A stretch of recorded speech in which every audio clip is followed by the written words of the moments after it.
Hi, everybody. I was asked to do a deeper dive into this subject, which I'm going to get into kind of right away here. And it's regarding human mind, moving beyond the mind, and into what we call Brahma, or the infinite. Anyways, the human mind, again here, it's not a singular or stable entity. It's not a fixed kind of thing.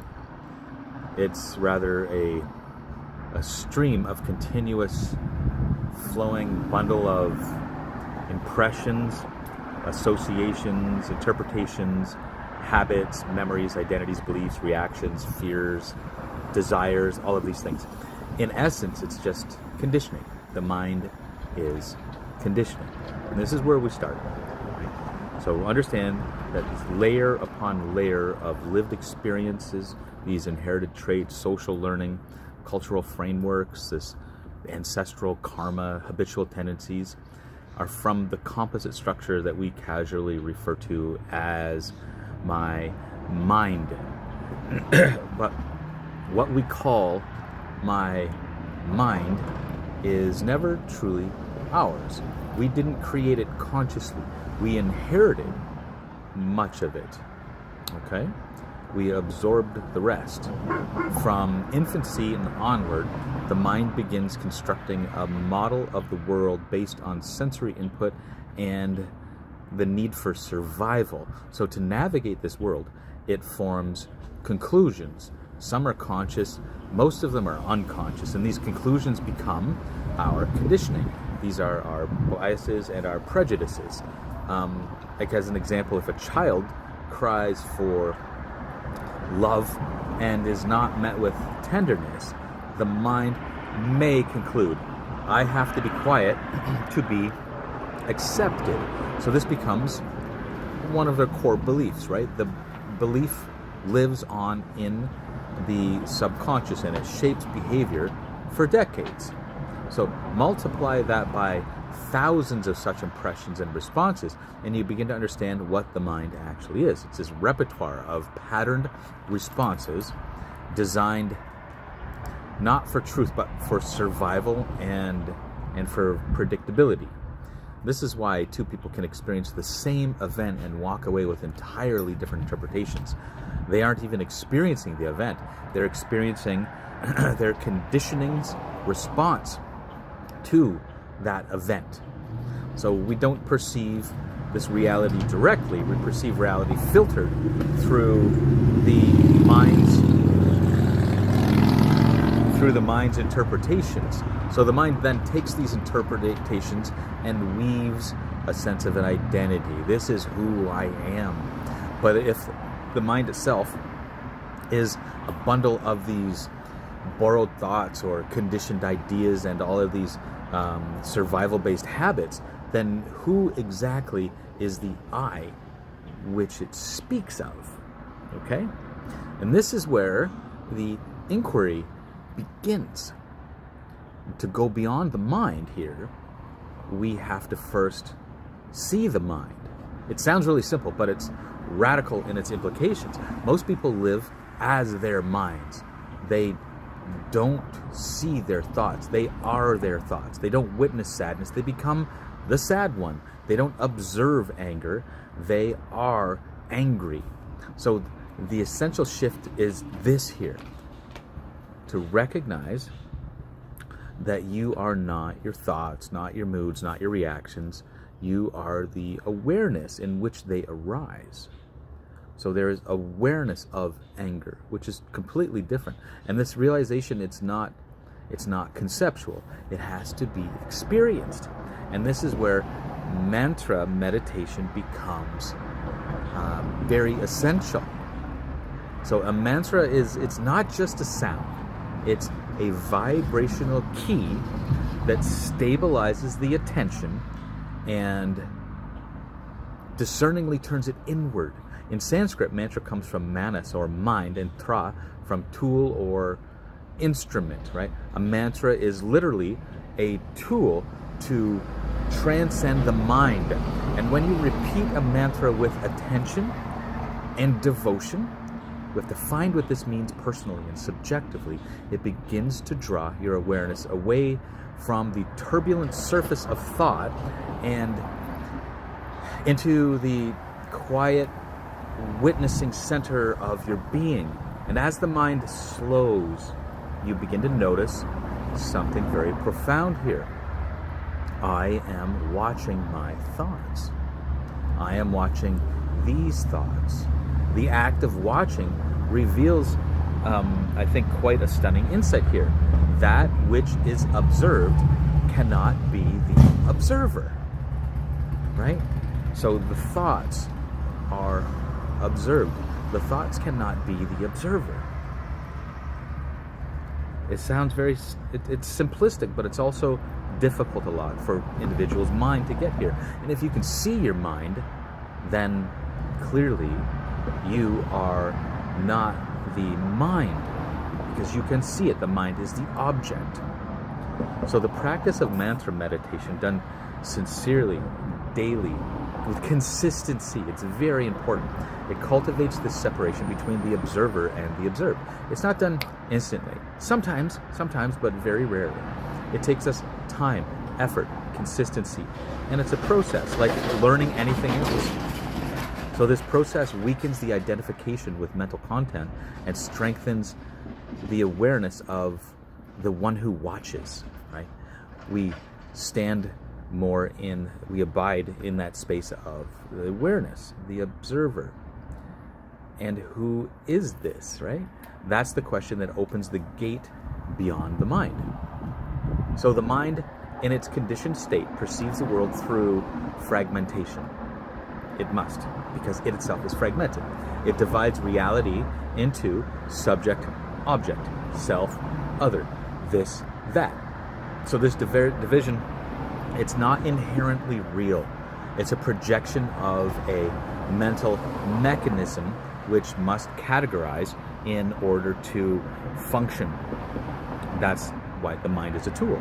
So the mind, to the mind, this I am here and you are there, this is mine and that is yours. I am my story, my wounds, my beliefs, my preferences, and everything outside of that is not me. This is what the mind does. This perception creates constriction. It fences in the infinite into a small psychological box called me. And once we define ourselves by these mental boundaries, I am a father, I am a mother, I am a failure, I am spiritual, I am not enough. We become trapped in them. Let's pause though for a simple question. Have you ever truly touched the border of your being?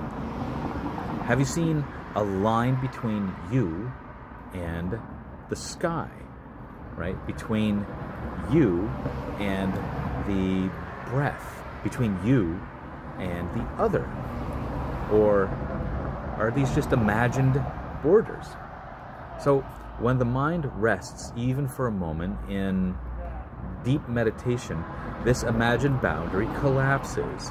You feel yourself not as a name, not as a role or a story or some narrative, but as the sense of presence itself, spacious, silent, and interconnected with everything.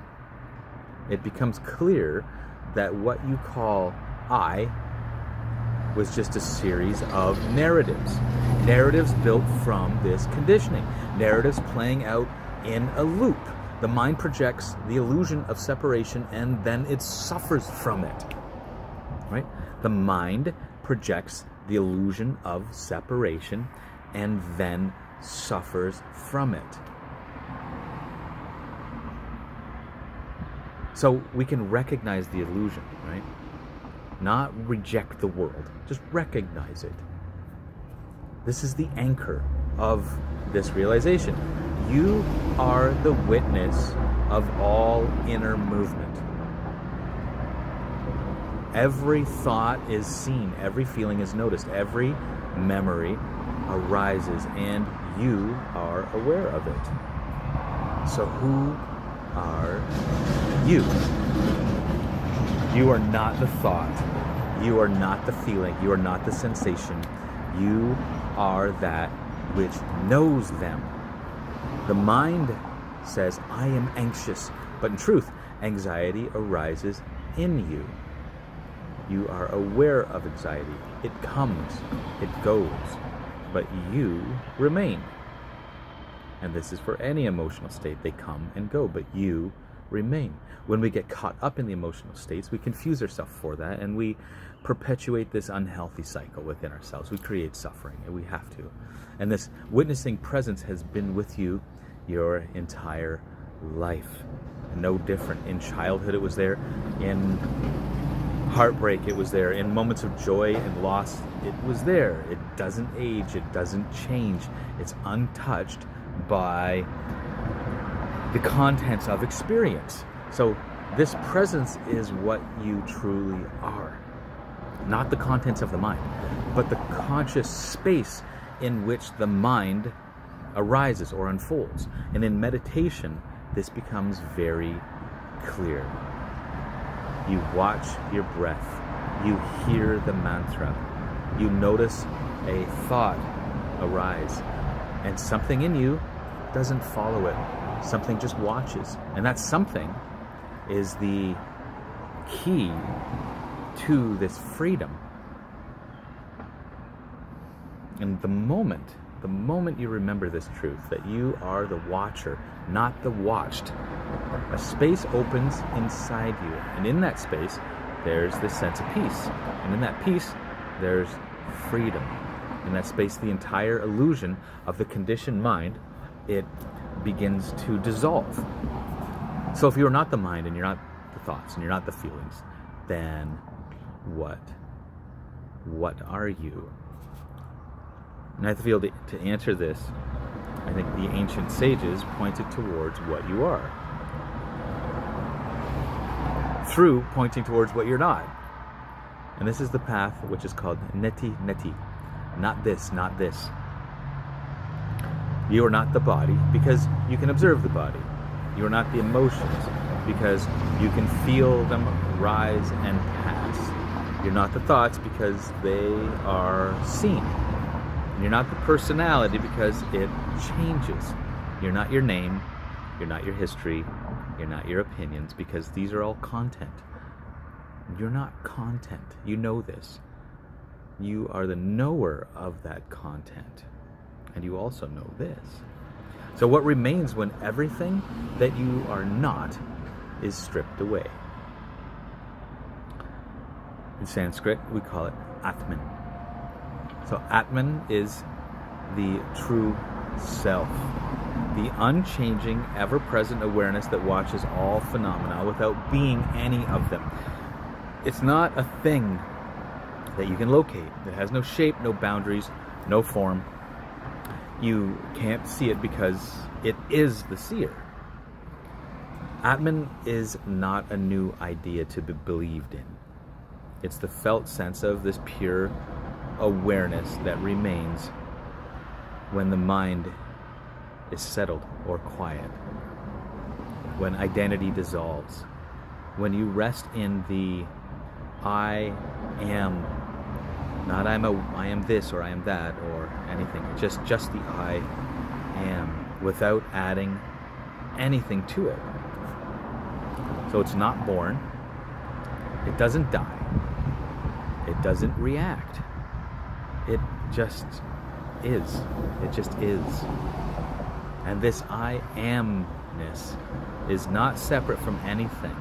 It's the essence of all.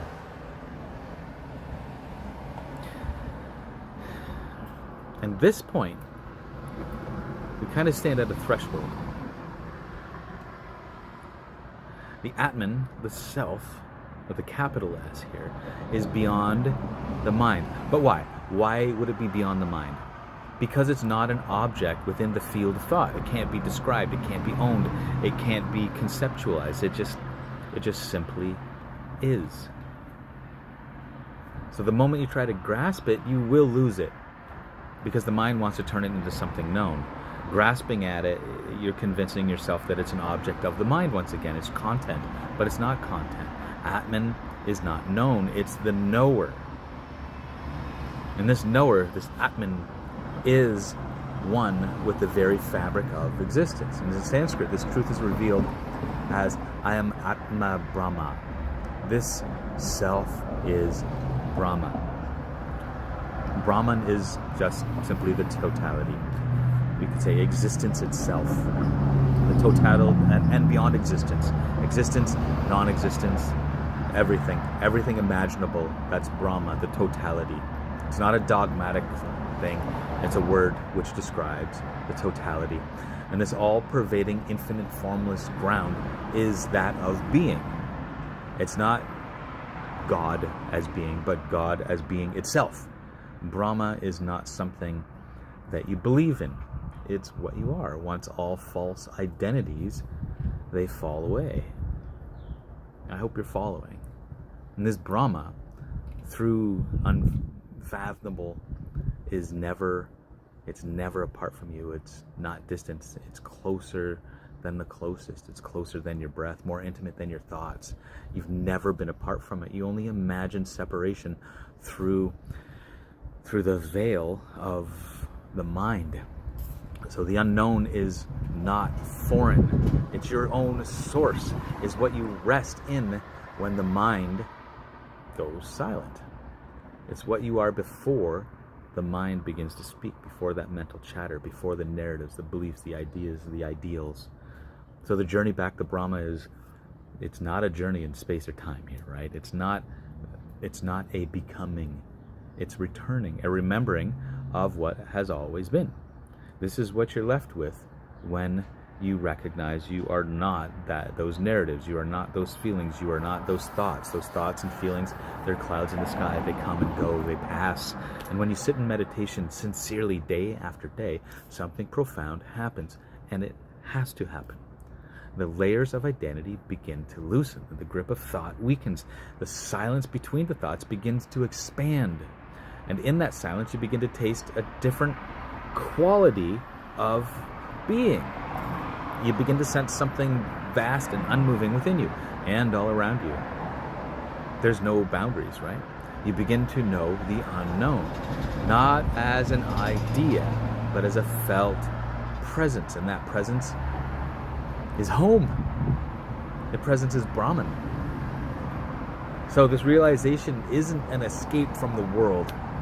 Not at all. Not at all. We're not suppressing. We don't suppress anything ever.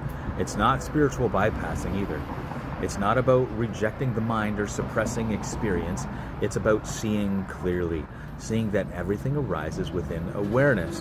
And you are that awareness. And that awareness is this infinite itself, is that Brahman. You have the ability to clearly reflect on yourself as this. You still move through the world. You still speak, you act, you create, you feel. But now you do so from the center of being, not from the turbulence of the mind. And this is a kind of true liberation here. Not freedom from life, but freedom in life. So, to know Brahman is to be rooted in truth. And to live as Atman is to walk through the world with clarity, compassion, and unshakable presence. There will be moments that will throw you off, but keep returning, and every time you do, it just strengthens. It becomes more prominent. You are not the mind. You are not the story. You are not the narrative. You are not the seeker. You are that which sees, and that is whole.